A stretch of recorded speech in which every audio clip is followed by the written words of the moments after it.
So much of what we know about the corruption of the Obama era, the targeting of President Trump, even a lot of what we know about what Joe Biden was up to and Hunter Biden was up to is because of Judicial Watch. We had covered, for instance, that the Secret Service provided coverage and protection for Hunter Biden on 400 trips, including trips to 29 countries and 5 trips to China while his father was vice president of the United States.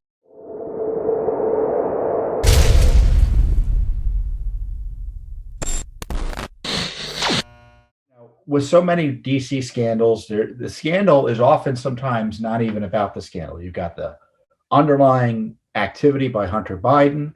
You have involvement by the president of the United States, Joe Biden, at least previously in his criminal activity, it looks like, based on the evidence that's out there. And then you've got the scandal of the cover up. Now, I've never been one of those folks that have said, well, the cover up is worse than the scandal. Usually the cover up means that there's a pretty big scandal underneath. That's just Washington talk for targeting Republicans who object to investigations and then accusing them of a cover up when, in fact, the target of the investigation, the underlying conduct, didn't warrant the investigation. So they pretend that the cover up is the real crime when, in fact, it's not. We saw that with the Trump administration, where you had this targeting of President Trump, nothing underlying the investigation in terms of any credible information that should have been investigated. So they pretended that, quote, lying about the investigation, when in fact it looks like I don't think that many people lied about anything, became the crime as opposed to the underlying issue that was supposed to be investigated in the public interest to begin with. But here, there really is a scandal in the cover up in the sense that the infamous Hunter laptop and Hunter generally had been on the radar, or should have been on the radar more specifically, of the Justice Department and the FBI for years, yet it was covered up. And outrageously, it was even covered up specifically by Attorney General Barr's Justice Department before the election. So by refusing to do anything significant related to the Hunter Biden criminal investigation, the Justice Department, per usual, practically speaking, took sides in the election fight. I tell you what, when you refuse to do your job because you may not like the political consequences of it, that's politics as well. And it was really outrageous that the Justice Department covered up, and it's not surprising, but still outrageous that they covered up for Hunter Biden last year, and they're still continuing to cover up. And that's the scandal I want to talk about today. So Hunter Biden's in the news again because he's has a book out there. He's trading on his father's name, which isn't necessarily illegal, talking about his addiction and pretending he did nothing wrong. But he's essentially admitted in interviews, to the degree anyone's really asked him anything substantive about the corruption allegations surrounding his essentially getting cushy jobs and special deals with the Chinese communists and Burisma while his father was vice president. He essentially admitted, or didn't rule out, he said it could be the laptop. Now, the laptop obviously is his. I don't think anyone seriously thinks it isn't. It's been forensically examined by an independent journalist entity, the Daily Mail, that further confirms that it is. Of course, we have documents that have been publicly released that show that the FBI had subpoenaed this specific laptop. So the documents on the laptop and other testimony shows that Joe Biden was lying about his involvement in his son's business. And secondly, that his father was benefiting from his son's business. The business which is now the subject of a criminal investigation. Like I said, the evidence shows, right? So what does that mean when the evidence shows? It means that law enforcement has a good enough reason to open an investigation. It's not just guessing. It's not just, oh, well, I don't like Joe Biden, therefore he should be investigated. No, there's evidence that there was a pay-to-play scheme. There was racketeering involving the President Biden and his family that began in the least while he was vice president and continued to who knows when. And so, as I said, the big problem was the cover-up of those allegations, the refusal to investigate them during the last few years. Now, supposedly there is an ongoing investigation by the FBI and Justice Department to Hunter Biden. But the scandal is that the regulations of the Justice Department that they use to torture President Trump are not being applied to President Biden. And those are the regulations requiring the appointment of a special counsel. Now, special counsel typically is supposed to be appointed when there's an appearance of a conflict of interest. So, Attorney General Merrick Garland, who's the new Attorney General, directly reports to President Biden.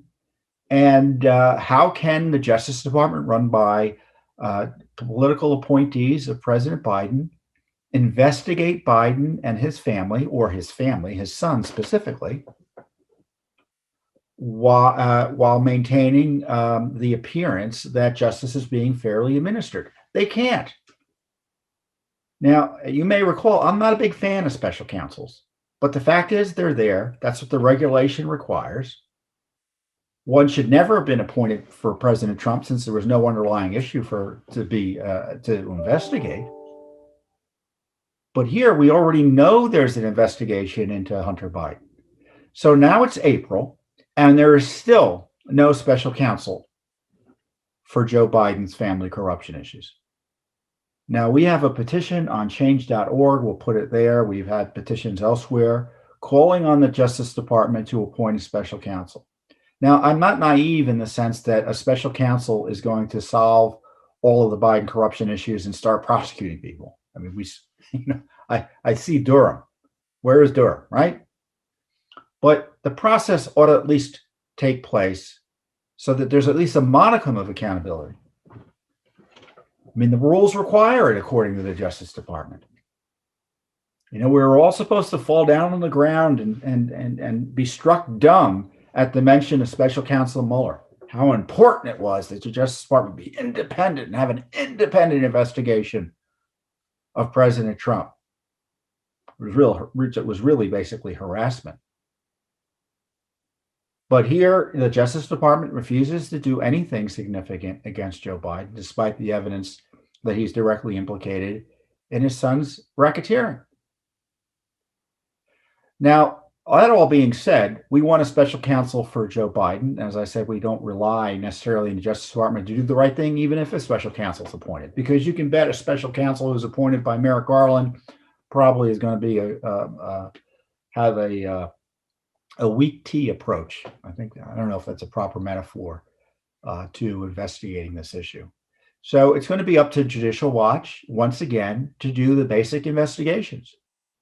I mean, so much of what we know about the corruption of the Obama era, the targeting of President Trump, even a lot of what we know about what Joe Biden was up to and Hunter Biden was up to is because of Judicial Watch. We had covered, for instance, that the Secret Service provided coverage and protection for Hunter Biden on 400 trips, including trips to 29 countries and 5 trips to China while his father was vice president of the United States. 5 trips to China. We also found that there were State Department emails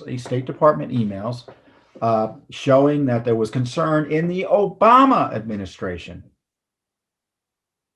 about Biden's compromised position as a result of his son's involvement with the corrupt Burisma company.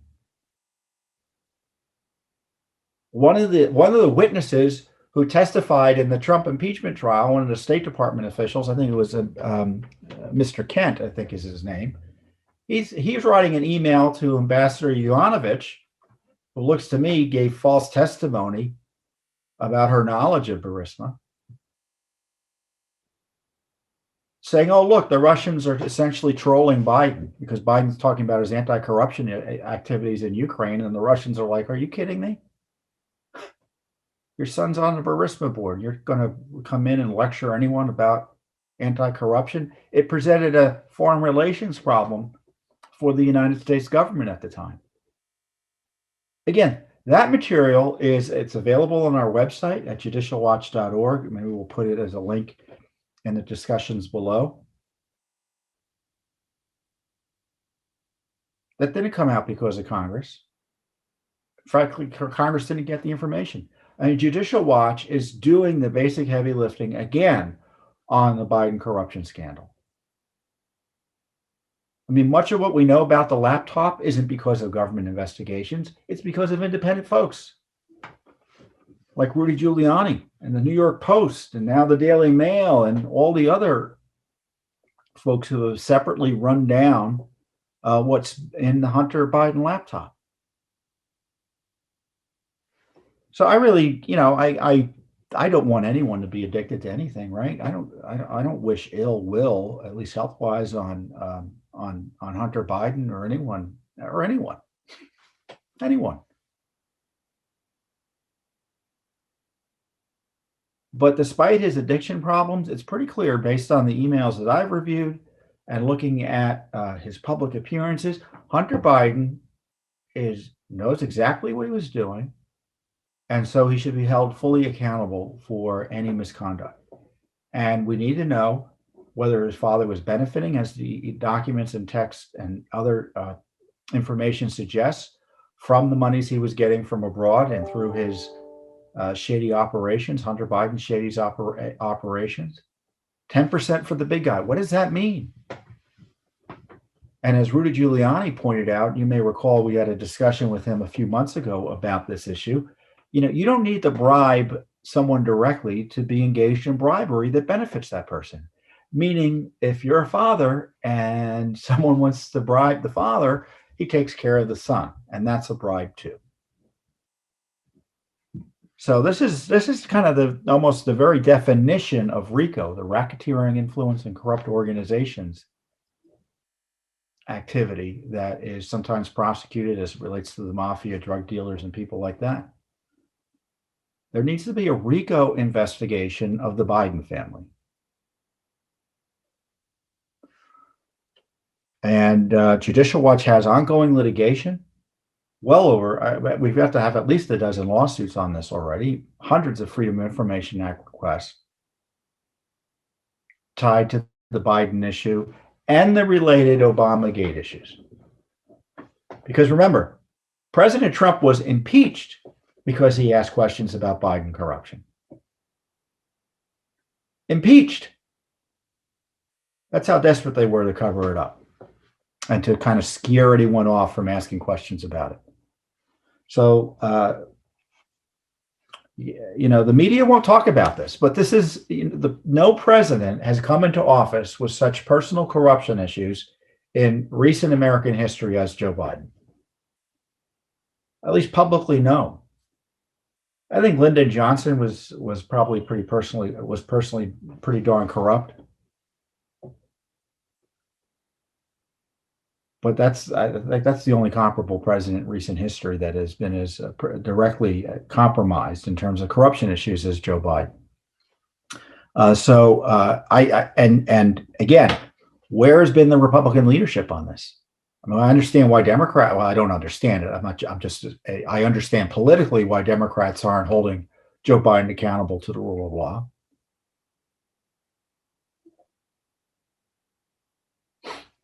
But where are the Republicans on this? Do you hear anyone on TV talking about this? Do you hear any Republican leaders talking about this? I don't. And Joe Biden could be innocent, right? All this evidence looks terrible, and it turns out they do a thorough investigation, and there's nothing there, and they shut it down. But, maybe that's the case. But there needs to be an investigation. We need to get the questions asked. I mean, prosecution's okay. If someone gets prosecuted, great, if the evidence warrants it. We can't even get the questions asked by this corrupt Justice Department. We can't even get the questions asked. That's my chief complaint with Durham. I'm not seeing evidence, publicly available at least, that he's done the sort of comprehensive investigation that we expected from him. He's now, quote, officially a special counsel. And it's been over 2 years. He was appointed in April of 2019. Nothing. One person was prosecuted. And that person was handed to him on a silver platter by the Inspector General, the FBI agent lawyer who altered documents to falsify that led to the falsification of FISA warrants targeting the Trump team. So we want the Justice Department to do its job. And if it can't do its job, why do we have a Justice Department? Why do we have a Justice Department? You can be sure that Judicial Watch will continue to do the investigations separately, but you should ask your members of Congress to speak out publicly about these Biden corruption issues, because nothing will be done at the Justice Department unless political pressure is brought to bear and the public pressure is brought to bear. Thanks for tuning in. Be sure to subscribe to our YouTube channel to catch all the latest news from Judicial Watch.